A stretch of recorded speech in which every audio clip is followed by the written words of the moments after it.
This is a brilliant woman. This is a woman who has incredible capacity. And I stood there with her watching the Senate vote, and I thought to myself, she's going to change things. It makes a difference. And it sends a message to every young Black woman in America. I can do that. I can do what she can do.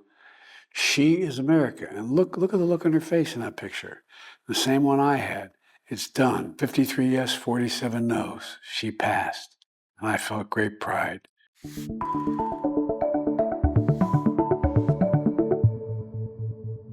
I was determined that we had to do two things. One was unite our allies around the world, because the predecessor had just broken everything up. And I wanted very much to figure out how I get in touch with all those world leaders, all of whom I knew because I've been around a long time. Could we bring back this solidarity with the United States and NATO and other parts of the world? The second thought I had, I was intent on changing the dynamic of the way we did our economy. Instead of trickle-down economics, my dad used to say, nothing ever trickled down his kitchen table. I wanted to make sure ordinary people had a shot. I was hoping that as we did that, my dad'd be proud.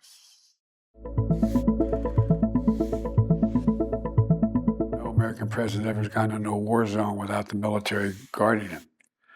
But I was determined to show up in Kyiv to let the world know we supported the Ukrainian people against Russian aggression. We were on a multi-hour ride into Kyiv. We couldn't fly in. We were afraid to get shot down. We went in on a train. It was a long time getting in. And the concern of Secret Service was they were going to know we were here. Someone's going to do something to take out the train. But they didn't. I thought it was a show of support and resolve on the part of the United States of America.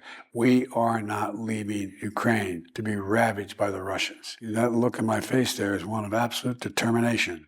We weren't turning around. No better way to show it than for an American president to get on a train on a multi-hour ride to say, we're with you.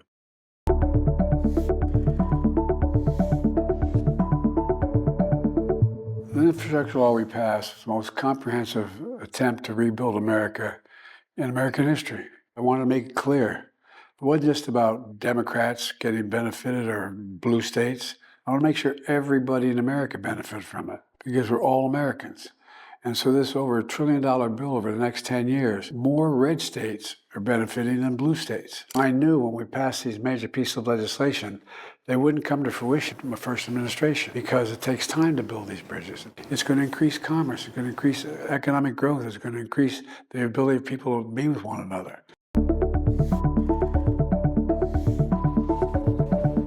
This woman standing next to me, her name is Shiana, a young woman.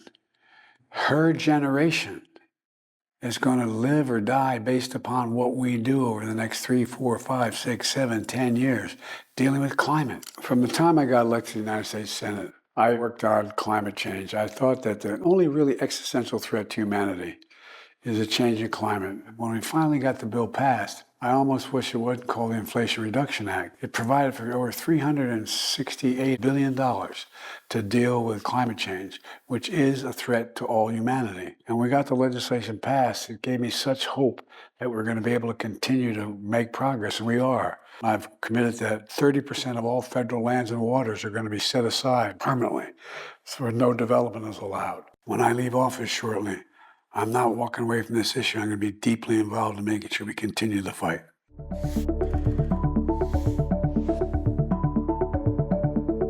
The PACT Act is all about taking care of veterans, and it's the most significant thing we've done for veterans in a long, long time. I got in trouble years ago as a young senator saying we had only one sacred obligation as a nation, for those we send into harm's way, and care for them and their families when they come home. Her daddy was a victim of toxic waste coming off of these burn pits where he was stationed, just like my son, Bo, spent a year in Iraq near one of those burn pits, ended up with stage 4 glioblastoma. And I wanted her to know, of all the people there, the one who I thought was going to get the greatest benefit from what we did was her. So she's one of thousands of young children who are going to have part of their college paid for, part of their benefits cared for, because of the service of their father or their mother. It wasn't available before if you couldn't prove that death was the consequence of what happened. I have here She gave me a little note. She said, "Thank you, Mr. President, for being so nice to us." I have it on my desk.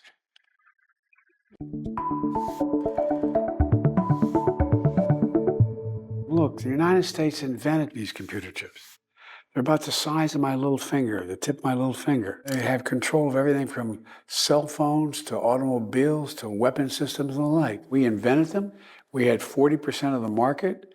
And then corporate America decided it was best to go to where cheapest labor was. And I was determined to bring it back home. We invented these chips. So I got in a plane and flew to South Korea, trying to convince Samsung that they should invest in chips in the United States. And the end result is we got billions of dollars committed to build these chip factories here in America. And secondly, they're going to increase the economic growth in America significantly. The people work in those chip factories, they're going to make over $102,000 a year on average. They don't need a college degree.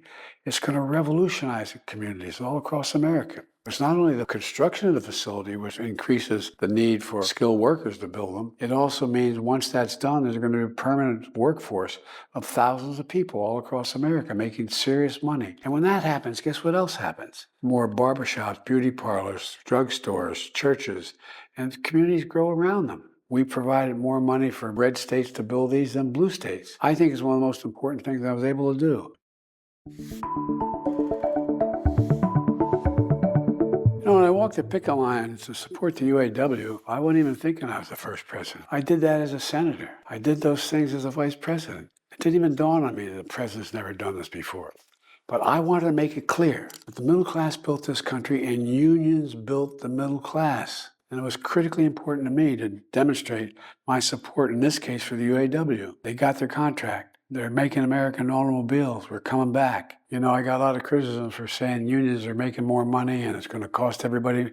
Wrong. I asked the Treasury Department to do a study for me. As union wages went up, and they have significantly all across America, the study showed everybody's wages go up. So I make no apologies. I'm the most pro-union president in American history. I'm proud of that. And I'm really proud of the union movement in America.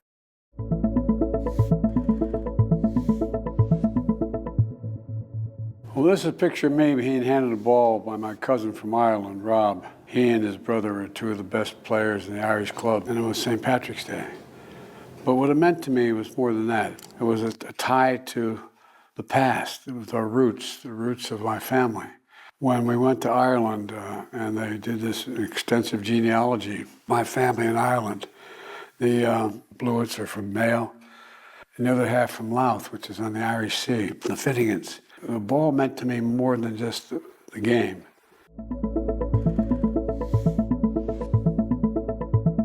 Hopefully, was consistent, never gave up, wanted to make sure that Black Americans knew how they were being left out in history. When the Emancipation Proclamation was passed, there's a whole group of African Americans in West Texas didn't have any idea of what happened. This was a day that made it known to them. Celebrate the fact that this occurred. We all are created equal and deserve to be treated equally throughout our lives. I wanted to make sure we knew that we were writing history, making sure we were not erasing it. We've never lived up to this ideal, but we've never walked away from it.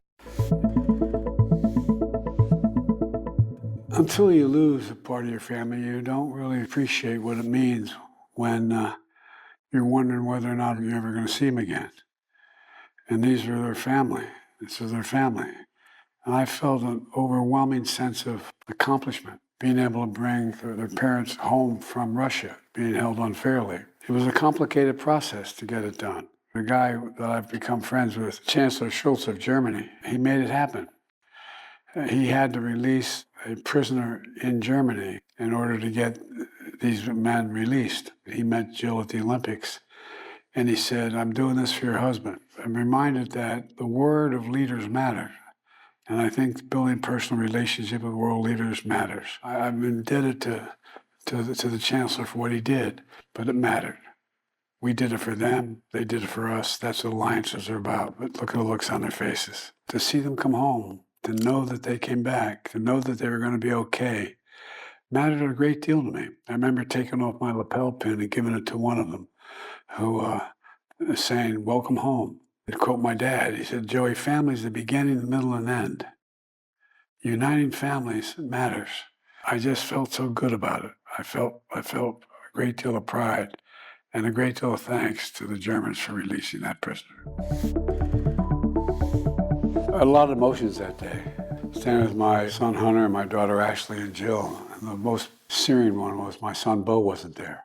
He was someone I relied upon. He was someone who really someday should have been taking that office, not me. I had my hand on the family Bible that's been around since the late 1800s. And all I could think about was, I just hope he was looking down. We're the first nation in the world built on an idea. The idea was we hold these truths to be self-evident, that all men and women are created equal. That's what we believe.